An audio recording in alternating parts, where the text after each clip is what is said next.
नमस्कार, आप देख रहे हैं शहर का number 1 channel city news Muzaffarpur और मैं हूं आपके साथ नीरज श्रीवास्तव। खबरों का सिलसिला शुरू करने से पहले आइए एक नजर डालते हैं दिन भर की खास सुर्खियों पे। हेडलाइंस के प्रायोजक हैं नीलकमल एक्सक्लूसिव शोरूम। नगर थाना क्षेत्र की अंडीगोला के समीप से पुलिस ने संदिग्ध स्थिति में एक व्यक्ति का शव बरामद किया। देर शाम तक नहीं हुई पहचान। उत्पाद विभाग टीम की लगातार कार्रवाई जारी। भारी मात्रा में शराब के साथ 2 तस्करों को किया गिरफ्तार। और बूढ़ी गंडक नदी की जलस्तर में लगातार वृद्धि से कई इलाकों में घुसा बाढ़ का पानी। मेयर सुरेश कुमार ने कई पार्षदों के साथ मुक्तिधाम स्थित मोहल्लों का किया निरीक्षण। तो ये थी आज की सुर्खी और अब खबरें विस्तार से। बूढ़ी गंडक नदी का पानी तेजी से बढ़ने के कारण कई निचले इलाकों में पानी घुस गया है। बाढ़ प्रभावित लोगों की समस्या को देखते हुए मेयर सुरेश कुमार ने कई पार्षदों के साथ मुक्तिधाम स्थित मोहल्ले का निरीक्षण किया। बूढ़ी गंडक नदी के बढ़ते जलस्तर के कारण सिकंदरपुर मुक्तिधाम के आसपास का मोहल्ला बाढ़ के पानी से घिर चुका है। तकरीबन मोहल्ले के 100 परिवारों ने सिकंदरपुर बांध पर शरण ले ली है। पानी आने से बांध पर लोग बांस बल्ला लगाकर आशियाना बनाकर रहने को मजबूर है।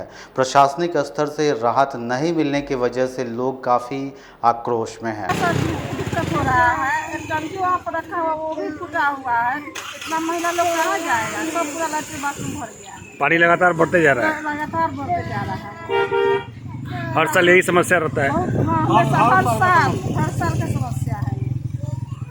अभी प्रशासनिक स्तर से कुछ राहत हुआ? कुछ राहत हुआ तो नहीं है, कोई नहीं देख रहा है। अभी मैडम आई हैं वार्ड पार्षद 13 नंबर वार्ड से। वहीं शुक्रवार को महापौर सुरेश कुमार के नेतृत्व में कई वार्ड पार्षदों ने मुक्तिधाम स्थित मोहल्ले का निरीक्षण किया।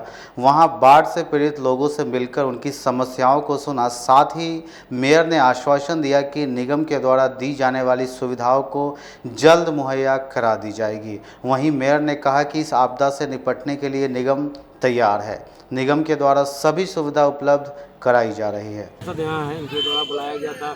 यहाँ समस्या बाढ़ का जो हम लोग देखा भी वहाँ भी है, यहाँ भी देखा। जो भी उचित उनका डिमांड है, जैसे पॉलिथीन सीट, शौचालय नगर निगम का है, इसमें कहीं से दो मत नहीं। हम जस्ट अब बहुत जल्दी भिजवा देते हैं यहाँ पर। और प्रशासन से बात करनी है कि भाई ये पॉलिथीन सीट और सामुदायिक जो किचन है इसकी व्यवस्था अविलंब किया जाए। लोग भोजन की भी मांग कर रहे हैं। हाँ, तो भोजन सामुदायिक किचन जो कहते हैं तो वहाँ चलवाया गया है, यहाँ भी चलेगा।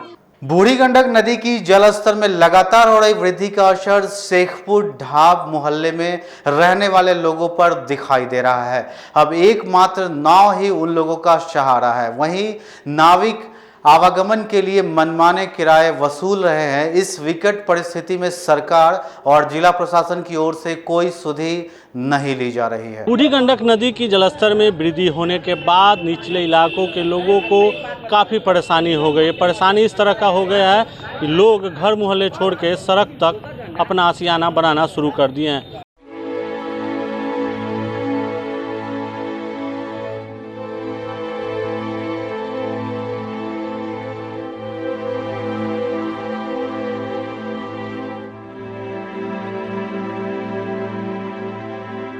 तो इस वक्त हम लोग पहुंच चुके हैं शेखपुर ढाब में और वहां लिए चलते हैं और लोगों का आपको दर्द दिखाते हैं कि बाढ़ के समय में कैसे लोग रहते हैं।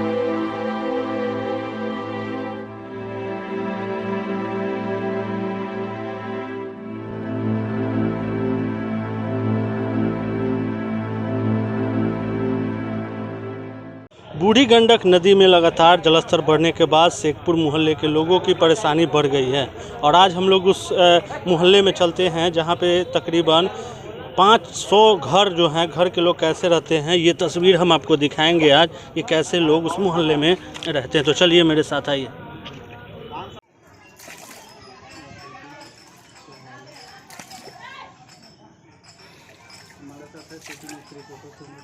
हाल तथा तराई क्षेत्रों में लगातार हो रही बारिश के कारण बिहार की सभी नदियां उफान पे हैं। मुजफ्फरपुर से भी बहने वाली तीनों नदियां डेंजर जोन से ऊपर बह रही है। इस वक्त मौजूद हूं यहियापुर इलाके का शेखपुर ढाब है और आप देख सकते हैं तस्वीरों में हम दिखाना चाहेंगे कि ये शेखपुर मोहल्ला है। एक से एक बिल्डिंग आपको दिखाई दे रहे होंगे और बिल्डिंग का तस्वीर क्या है वो आपके सामने है, आपसे छुपा हुआ नहीं है। बिल्डिंग पूरी तरीके से पानी में डूबा हुआ है। हम अपने दाहिने साइड भी दिखाएंगे कि देखिए ये कोई नदी से कम तस्वीर आपको नहीं दिख पा रहा होगा। नदी की तरफ पानी में रफ्तार है, लगातार पानी बह रहा है और पानी बढ़ने के कारण इस मोहल्ले के कई घरों में पानी घुस चुका है। हम लोग जिस जगह से चल रहे हैं ये नदी की तस्वीर नहीं है। हम लोग बीच सड़क पर जो शेखपुर ढाब से अखाड़ा घाट रोड में जो सड़क निकलती है उस सड़क पे चल रहे हैं और सड़क पर तकरीबन 4 से 5 फीट पानी है, यानी नाव से इस सड़क पर हम लोग इस मोहल्ले तक पहुंचे हैं और इसी रास्ते से हम लोग नाव से ही लौटेंगे। एक बार फिर हम दिखाना चाहेंगे, देखिए ये शेखपुर ढाब का तस्वीर है। बूढ़ी गंडक नदी का पानी लोगों के घरों तक पहुंच गया है। किसी तरह से यहाँ के जो स्थानीय लोग हैं वो अपने पूरे परिवार के साथ बांध और सड़क पर बांस का तंबू बनाकर रहने को मजबूर है। देखिए कैसे लोग अपने दरवाजे के बाहर खड़ा होकर देख रहे हैं कि सड़क तक कैसे निकला जाए। सामने तस्वीर, हर घर में पानी। तकरीबन इस शेखपुर ढाब मोहल्ले में 500 से ऊपर घर हैं और 500 से ज़्यादा इस मोहल्ले में परिवार हैं। इसमें से तकरीबन 250 से 300 परिवार सड़क तक यानी बांध पे रह रहे हैं। अभी भी कुछ लोग हैं जो घर छोड़कर नहीं जाना चाह रहे हैं, वो घर में अपनी जान को जोखिम में डालकर घर में रहने को मजबूर हैं। कैसे आते जाते हैं? नाव से। डर नहीं लगता है? लगता है ना। हाँ?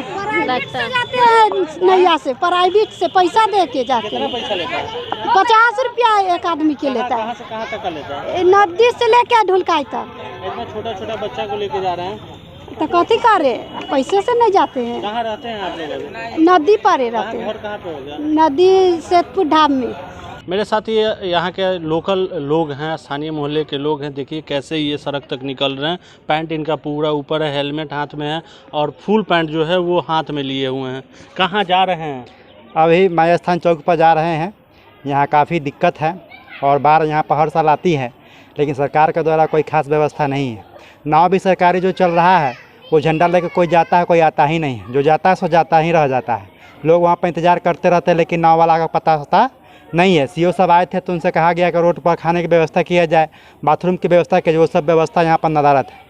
तो सरकार से मेरा यही आग्रह है कि इस बात पर ध्यान देते हुए इसकी पूर्ण व्यवस्था की जाए और चैनल के माध्यम से आप लोग भी इसको पहुँचाएँ वहाँ तक, ताकि जनता को काफ़ी दिक्कत है, बहुत कठिनाई। अभी तक जो हम लोग नाव पे घूम रहे हैं सामने से लेकर पीछे तक कितने घर होंगे, कितने परिवार? यहाँ कम से कम यहाँ शेखपुर की आबादी देखा जाए तो कम से कम 15,000 है और कम से कम हज़ारों घर हैं यहाँ पर, लेकिन सबका घर डूबा हुआ है, किसी में कोई व्यवस्था नहीं है। इसलिए सरकार को इस पर विशेष ध्यान देना चाहिए। कुछ लोग हैं जो कि अभी भी यहाँ रह रहे हैं, लेकिन बहुत लोग सड़क तक निकल चुके हैं। हाँ, लगभग पीछे का जितना भी आबादी है, अभी तो यहाँ पर जो मेन रोड है वहाँ पर ये दुर्दशा है। तो पीछे देखा जाए तो पीछे इससे भी दुर्दशा है। एक तल्ला मोहल्ला पूरा डूब गया हुआ है। तो अगर सरकार आके सर्वे करे तो काफ़ी कुछ, अब कुछ लोग तो फंसे हुए हैं, वहाँ नाव की व्यवस्था नहीं है, पानी नहीं है पीने के लिए। लोग बाथरूम करे सो कहाँ करे, सब कुछ डूब चुका हुआ है। तो आपने सुना किस तरीके से स्थानीय लोगों में, बाढ़ प्रभावित लोगों में जिला प्रशासन और सरकार के खिलाफ आक्रोश बना हुआ है। मदद की अगर बात करें तो इस मोहल्ले में सिर्फ सीओ के द्वारा 4 नाव दिया गया है। अभी तक इन लोगों के लिए राहत शिविर नहीं लगाया गया, ना ही पन्नी इन लोगों को उपलब्ध करवाया गया, जिसके कारण बाढ़ प्रभावित लोगों में काफ़ी आक्रोश बना हुआ है। मैं अपने सहयोगी रिकेश चंद्रा के साथ सोनू शर्मा, सिटी न्यूज़, मुजफ्फरपुर। रुक रुक कर हो रही बारिश से शहरवासी परेशान है। चंद घंटों की बारिश से सड़क पर भारी जल जमाव हो जाता है। देखिए रिपोर्ट। मौसम में आए बदलाव के साथ शुक्रवार की दोपहर करीब आधे घंटे की बारिश से शहर की सड़कें झील में तब्दील हो गई। शहर के कई सड़कों पर पानी जमा होने के कारण लोगों को आवाजाही में भारी परेशानी उठानी पड़ी। हालांकि बारिश होने के कारण भीषण गर्मी से परेशान लोगों को कुछ राहत मिले। पिछले 3-4 दिनों से उमस भरी गर्मी से लोग बेहद परेशान थे। करीब 1:30 बजे मौसम में तेजी से बदलाव देखा गया। अचानक घने बादल छा गए और देखते ही देखते बारिश शुरू हो गई। करीब आधे घंटे तक जमकर बारिश हुई। वहीं पानी की निकासी नहीं होने के कारण सड़कों और मोहल्लों में भारी जल जमाव हो गया। शहर के धर्मशाला चौक रोड पर भारी जल जमाव होने के कारण लोगों को आवागमन में भारी परेशानी उठानी पड़ी। बारिश थमने के बाद कई स्थानों पर पानी कम हुआ, लेकिन जल जमाव की समस्या से लोगों को छुटकारा नहीं मिल सका। सरकार जो भी हमारे यहाँ नगर निगम है उसका सारा दवा समझिए खाली कागज़ पर ही नज़र आ रहा है। कहीं कोई ऐसा जो है काम नज़र नहीं आ रहा है। थोड़ा पानी होता है, सारा बिजनेस खराब है लोगों का। उसके बाद पानी की वजह से सब व्यापारी बहुत परेशान हो रहा है कि भाई सारे दुकानें पानी घुस जा रहा है, व्यापार खत्म हो जा रहा है। बारिश हुआ, पूरा रोड पर पानी लग गया, गाड़ी टेम्पू चलाना मुश्किल है, गाड़ी रिक्शा चलाना मुश्किल है, सभी लोग पैदल चलना मुश्किल है।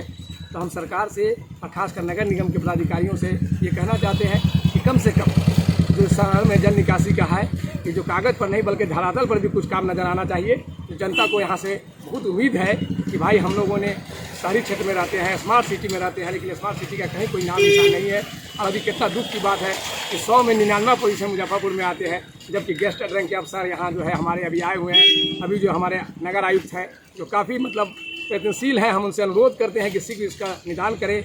कोरोना टीकाकरण के अभियान में तेजी लाने को लेकर जिला प्रशासन लगातार प्रचार प्रसार करवा रही है ताकि इस अभियान को सफल बनाया जा सके। जिले में कोरोना टीकाकरण के अभियान में तेजी लाने के लिए जिला प्रशासन ने कवायद शुरू कर दी है। इसे लेकर 8 जुलाई से शहरी क्षेत्र में सघन टीकाकरण अभियान चलाया जा रहा है। जितना जल्द हो सके 100% लक्ष्य को हासिल करने का प्रयास किया जा रहा है। इस टीकाकरण अभियान से काफ़ी सफलता मिलेगी। इस अभियान को सफल बनाने के लिए व्यापक प्रचार प्रसार कर लोगों को मोबिलाइज किया जा रहा है। शहर में 2,82,428 लक्ष्य के विरुद्ध लगभग 1,40,000 लोगों को टीका दिया जाना बाकी है। उक्त लक्ष्य को पाने की दिशा में 8 जुलाई से 67 एवं 10 जुलाई से कुल 75 टीमें कार्य करेगी। इस अभियान में प्रत्येक दिन 10,000 लोगों का टीकाकरण का लक्ष्य रखा गया है। वहीं टीकाकरण अभियान के तहत टीकाकरण केंद्रों पर लोगों की भीड़ काफ़ी दिखाई पड़ रही है। वहीं मेयर सुरेश कुमार ने कहा कि इस अभियान में सभी 49 वार्डों के पार्षद के दिए गए स्थलों पर टीकाकरण केंद्र खोलकर अधिक से अधिक टीकाकरण किया जाए, जिससे वार्ड की जनता को राहत मिले। शासन के द्वारा महोदय के द्वारा हम लोग नगर निगम सभागार में बैठक हुई थी हमारे व्यवस्था में। इसमें निर्णय लिया गया था कि 49 वार्ड में 49 पार्षद के घर पे या उनके सुझाए हुए जगह पर वैक्सीन पड़ेगी, मेगा वैक्सीन। क्योंकि जिला प्रशासन जिलाधिकारी महोदय कहना था कि 75 जगह पर और लगभग 1.5 लाख से ज़्यादा ये वैक्सीन लेने का लक्ष्य हम लोग का है। हम लोग उसमें सहयोग करने का, क्योंकि जनप्रतिनिधि हैं, सहयोग हम लोग करना था। लेकिन बड़े दुर्भाग्य से करना पड़ता है कि 3 दिन से देख रहे हैं कभी जल वितरण प्रणाली दुकानदार, कभी ये आंगनबाड़ी, जिला प्रशासन को लोग। हमने कहा था वहाँ मीटिंग में कि भाई जिला साहब पार्षदों के घर पे या उनके सुझाव स्थलों पर वैक्सीन किया गया। जो हमको लगता है कि सही से मीटिंग नहीं हुआ है। आज भी लगभग 3 बार 4 बात हमारी हुई है। पार्षद हमको फोन कर रहे हैं कि हमारे घर वैक्सीन की आ रही है। देखिए वार्ड 3 मेरा घर सामने वार्ड 1 और वार्ड 3 के जनता आ रही है, क्योंकि हम और है तो आपको भाई कहीं की जनता आएगी, कोई दिक्कत नहीं है।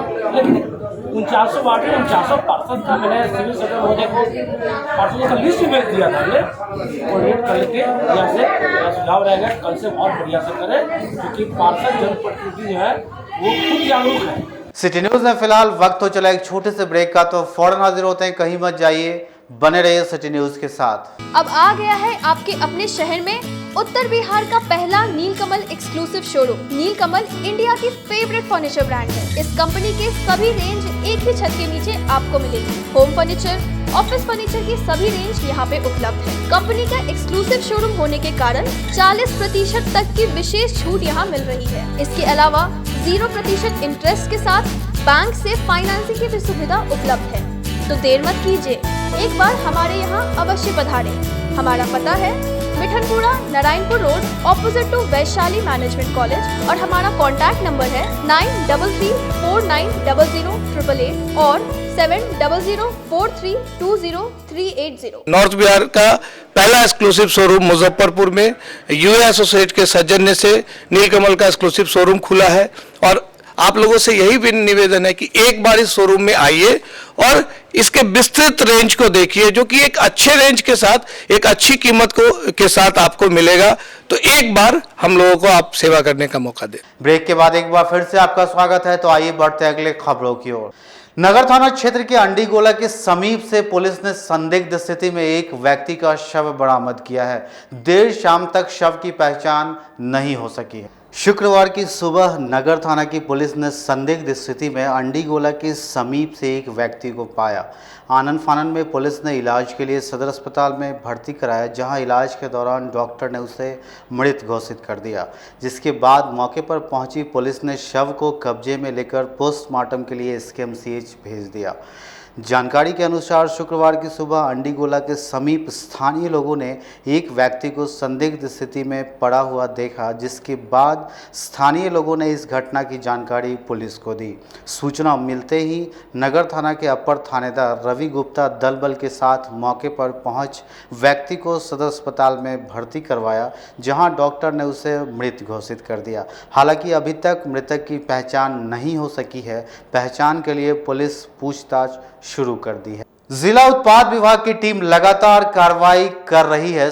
गुप्त सूचना के आधार पर टीम ने भारी मात्रा में शराब के साथ 2 तस्करों को गिरफ्तार किया है। उत्पाद विभाग की टीम जिले में लगातार शराब और शराब कारोबारियों पर नकेल कसने को लेकर तत्पर नजर आ रही है और टीम को सफलता भी प्राप्त हो रही है। इसी कड़ी में जिला उत्पाद विभाग को गुप्त सूचना मिली है कि जिले के कुर्नी थाना क्षेत्र में कुछ लोगों ने विदेशी शराब को अवैध रूप से मंगवाया है।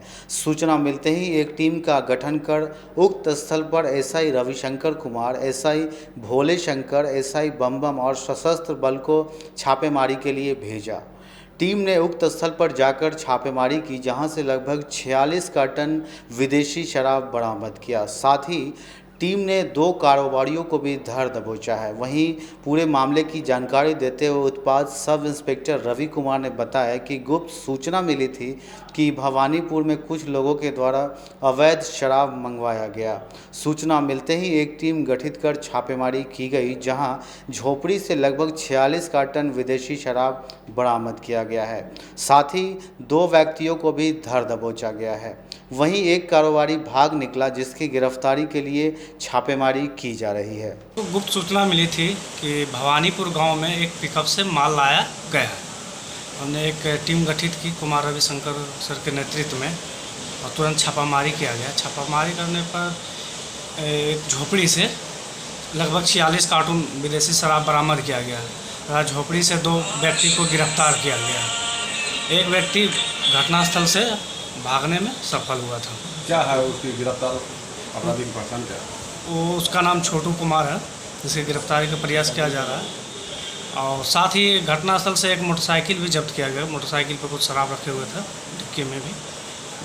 भागने वाले व्यक्ति को चिन्हित कर लिया गया? हाँ, चिन्हित कर लिया गया है। उसके धरपकड़ के लिए प्रयास किया जा रहा है। एसकेएमसीएच से खाना पहुंचाकर घर जा रहे एक युवक को बाइक सवार अपराधियों ने गोली मार दी। नाजुक स्थिति में युवक का इलाज एक निजी अस्पताल में चल रहा है। अहियापुर थाना क्षेत्र के बखरी पटियासा से एक चौंका देने वाला मामला सामने आया है, जहां बताया जा रहा है कि गुरुवार की देर रात बेखौफ अपराधियों ने बाइक सवार युवक को गोली मार दी। गोली युवक के पेट में जाकर लगी। पुलिस ने मौके से युवक की बाइक भी बरामद की है। स्थानीय लोगों ने युवक को पास के ही एसकेएमसीएच अस्पताल में भर्ती करा दिया। वहां उसे बैरिया स्थित एक निजी अस्पताल में रेफर कर दिया गया, जहां उसकी स्थिति गंभीर बताई जा रही है। ठेकेदार दिलीप चौधरी ने बताया कि उनकी साली के नवजात बच्चे की तबीयत खराब होने के बाद उसे इलाज हेतु एसकेएमसीएच में मदर चाइल्ड केयर वार्ड में भर्ती कराया गया था। बीती रात उनका पुत्र खाना लेकर एसकेएमसीएच आया था। रात्रि में खाना देने के बाद बाइक से घर लौट रहा था, तभी बखरी 4 लेन पर पहुंचते ही पीछे से ओवरटेक करके बाइक सवार 3 अपराधियों ने उसके बेटे को गोली मार दी। वही घटना हुई है सरब्दीपुर से कृष्णनंदन कुमार मेरा लड़का है दिलीप कुमार चौधरी, मेरा नाम हुआ। मेरा लड़का कृष्णनंदन कुमार मिथिला यूनिवर्सिटी का विद्यार्थी है। वो आ रहा था मेडिकल खाना लेकर के। वो अपना मौसेरा भाई का लड़का जैसे मेडिकल में भर्ती है, उसी में वहीं खाना लेकर के आ रहा था। बोचहा से मैंने सरवदीपुर से चला, बोचहा के आसपास जैसे उसको खेंटा है और खेंट करके तब उसको मैंने बखरी मैंने पटियासा बखरी 4 लेन पर बाबू धर्म कांटा के पास वहाँ पर चेंट करके गोली मारा, 4 फायर किया है, जिसमें अब 1 या 2 गोली इसको लगा है और गोली जैसे मैंने अब क्या गोली लगा है, लेकिन 1 या 2 गोली जैसे जो भी है, 1 गोली अंदर अटका हुआ है। अकेले थे उनके साथ? न, साथ में एक लड़का था, वो थोड़ा नर्वस स्थिति में है, तो फिर चमन किधर चला गया है, यह इलाजे में है। घायल छात्र के साथ आ रहे उसके मित्र ने बताया कि पंप पर तेल लेकर निकलते ही अपराधी पीछा करने लगे थे। बखरी 4 लेन से आगे निकलते ही अपराधियों ने गोली मार दी और फरार हो गए। सभी युवा थे। कई राउंड गोलीबारी किया गया, जिसमें 1 गोली सीने में लग गई। मेडिकल में जब आ रहे थे, हम लोग को बचाव क्रॉस किए तो हम लोग के लगा पीछा कर रहा है बुल्लू डायमंड के सामने से। उसके बाद हम लोग का अपने सामने करने लगा। उसके बाद बकरी पेट्रोल पंप है ना, उससे पीछे हम लोग रुक के पेट्रोल लेने लगे। जब लेने लगे फिर उस सरवदीपुर की तरफ रिटर्न चला गया। जब रिटर्न गया ना, तब हम लोग सोचे चले जाए। दोनों दोस्त बात किए आपस में, चले गए तो बोला ठीक है चल दोस्त। जब गए तो उसके बाद आगे फिर हम लोग का पीछा करके जब आगे आए तो हम लोग के रोकने के लिए बोला, रुके नहीं, इसी वजह से गोली फायरिंग कर दिया। कितना फायरिंग किया? वो 4 गोली फायरिंग किया, जो 1 गोली लग गया। 1 गोली आपके ऊपर? मेरे ऊपर, दोनों आदमी के ऊपर फायरिंग किया। 2-3 लड़का था, 2 पिस्टन था, दोनों फायरिंग कर रहा था। कितनी गाड़ी से था वो? तो 2 गाड़ी था गले पर, नंबर प्लेट भी नहीं था उसमें। 3 आदमी, तीनों पतला था।